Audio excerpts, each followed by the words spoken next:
People, Deluded, I'm back again on a random one. Now, in my break, like you said, like I've already previously stated in a couple of other vids, and I thought to myself, I might as well do a little, I wouldn't call it a series, but like just talk about a couple of players, or all of our players eventually, in regards to how they can improve next season, or what they need to improve on, or how next season looks for them at this moment in time. So we'll start off this with Mavropanos, Tyrese John-Jules and Lacazette. Why them three together, you ask? I don't know, man. I thought Tyrese John-Jules at first. I thought let me throw Lacazette in, and then Mavropanos, who's someone who's got a lot of potential, but it hasn't all gone his way. So let's crack on, people. First and foremost, you've got Mavropanos. Now, he's 21 years of age, 22 in December. He badly needs to play football. He's still young and things like that. He came, in his first year, he obviously came to the club and he shocked everybody, allegedly, the coaching staff, because the plan was to initially go out on loan. But he stayed and worked hard, and obviously made his debut, and we saw him get a red card. Was it against Leicester, people? Forgive me if I'm wrong. It's either West Ham or Leicester he got sent off against. But a terrific game against United. And he's had a couple of good games. Like, didn't he play against Chelsea in the Carling Cup? But he's only made 7 appearances for Arsenal, 4 appearances this season. So he's someone that's been badly starved of football this season. If he stayed fit, he probably would have got a lot of game time. But I say that purely because other people are injured. But by the same logic, when he was fit, again, we need to take our time with him getting back to full fitness. But he barely played and he wasn't named in the Europa League squad. Now, because of how we've performed over the season, he's someone I would like to see get game time, obviously, next season in some capacity, wait his chance. For me, the first choices would be Sokratis and Holding. Obviously, if a new centre-half comes in, which I hope so, they'll get a look in too. But Mavropanos would get games for me. He'd have to wait his chance. Obviously, there's the fixture pile-up in the festive months and the Europa League to come and all the other cup competitions. But I think if he's not going to, there's no guarantees, but if he's not going to be guaranteed football, he needs to go out on loan, people, because he simply hasn't played enough.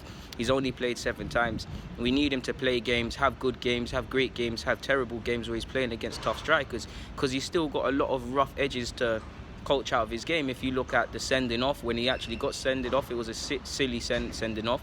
If you look at last season when he played against Palace, I think he did, it's raining. I think he did all right, people. But if you remember, he conceded the free kick which led to Benteke's goal. So refining it and stuff like that is the stage he's at. But if he's not going to get guaranteed games, he needs to go somewhere else and do that, man, because he's been there for what, 3 seasons, and it hasn't quite happened for him. Moving on to Lacazette now.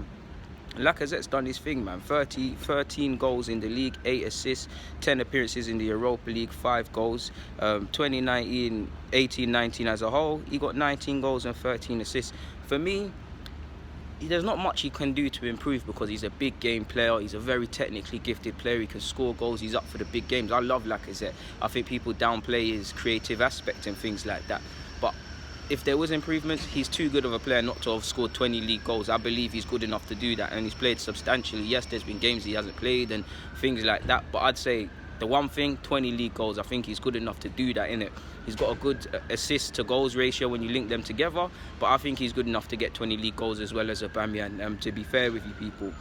There's been periods in the season when he's gone 6 weeks and 5 weeks without scoring, so probably be a bit more prolific in that. If I had to force it, I would say away goals, because he doesn't really have that many away goals. I think just by browsing quickly before I came on my lunch break, he got 2 against Fulham, he netted against Cardiff and Huddersfield. Now, he got a goal disallowed, forgive me if I'm wrong, against United away, and he's typically up for big games home and away, like I said. But at a push, that's what I would like to see from him. I mean, he's got 88 appearances for Arsenal, 36 goals, 18 assists. It's not the worst output, and it's a decent return, but I think he's good enough to do better. If you look at his Premier League statistics, 67 Premier League appearances. Sorry, let me move over, people. I'm just wetting up myself for no reason. 67 Premier League appearances, 27 goals, 15 assists. I think that's not the worst, but I think he can be a bit more prolific, and if he scores 20 league goals, Deschamps can't ignore him more than he already is, and I'm sure he wants to play at Euro 2020 as well, so it's in his best interest to try and do that next season. He said he had his best season of his life last season, in different words, but yeah. And then you've got Tyrese John-Jules. Now, I think Tyrese John-Jules is making progress. I think Eddie will probably go out on loan, to which, apologies people for the noise, Tyrese John-Jules will take up the mantelpiece as the third choice striker in the depth, and for depth purposes. I would like him and Eddie or one of them to get opportunities just for stuff like that. If I look at it, the challenge for John Jules is obviously to make his debut officially in some capacity, whether that's the Europa League, Premier League or any cup competitions.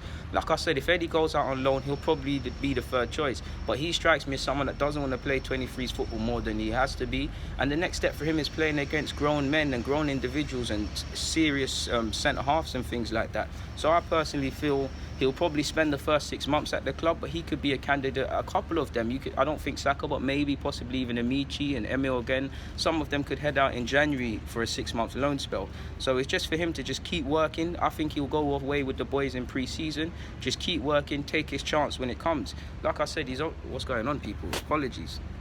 He's only 19, so he's got a lot of time, man. But I think the quicker a lot of our players can go and test themselves in a first-team environment, the better, because you don't want to be playing 23s football more than you need to be.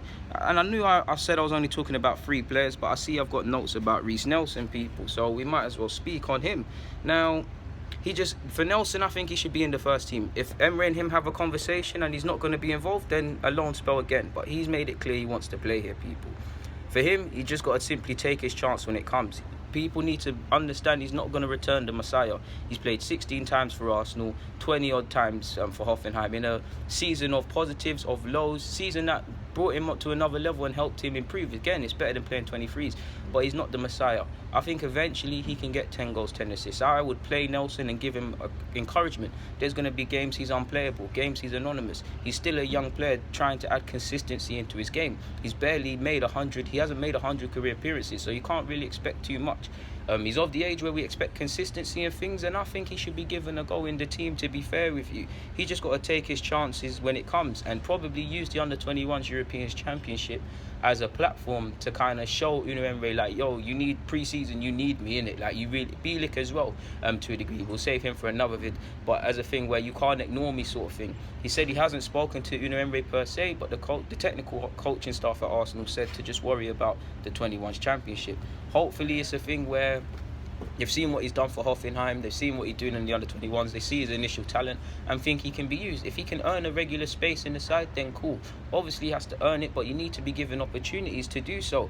And I think for him it's just a case of hoping you get your chance and just waiting. And if you do stay at the club and you're not given proper opportunities, then you do probably have to move, because you're looking at Nelson, you're looking at Emil, possibly Bielik, Mavropanos and all other players. Not everyone can make it, but all sorts of other players. Saka, Amici, Martinelli, Maurice, that's been linked with us, players for the rebuild, and it's time for everybody to prove it. So we've spoken about Nelson, Tyrese, John Jules, Lacazette, and I believe Mavropanos. People, thank you very much for your time. Deluded, I'm out.